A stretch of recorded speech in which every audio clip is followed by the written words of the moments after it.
SIP करने वालों के लिए 5 ऐसे मिड कैप फंड्स लेकर आए हैं जिन्होंने इन्वेस्टर के पैसे को दोगुना तक कर दिया है और लॉन्ग टर्म में तो रिटर्न के क्या ही कहने। तो अगर आप भी एसआईपी करते हैं तो इन मिड कैप फंड्स को आप कंसीडर कर सकते हैं, लेकिन हाँ, किसी भी फंड में पैसा लगाने से पहले उसके बारे में अच्छे से रिसर्च जरूर करें और ये जरूर देखें कि आपके गोल के हिसाब से वो फंड सही बैठता है या फिर नहीं। तो चलिए हम आपको एक एक करके 5 मिड कैप फंड्स के बारे में बता रहे हैं जिन्होंने शानदार रिटर्न दिया है।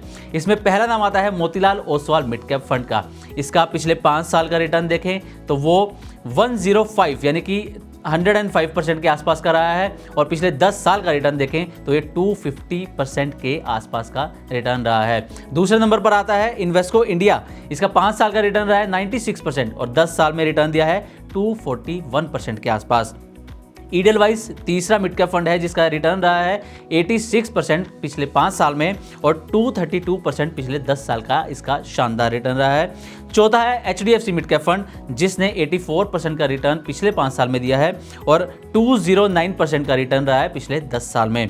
निप्पॉन इंडिया 83% रिटर्न रहा है पिछले 5 साल में और 220% का रिटर्न रहा है पिछले 10 साल के अंदर। तो ये 5 मिड कैप फंड हैं जिन्होंने इन्वेस्टर्स के पैसे को अच्छी खासी ग्रोथ दी है और उनके पैसे को दोगुना तक कर दिया है और दोगुना से ज़्यादा भी बढ़ा दिया है लॉन्ग टर्म में। तो आप भी अगर एसआईपी करते हैं तो इन फंड्स को एक बार ज़रूर चेक कर सकते हैं।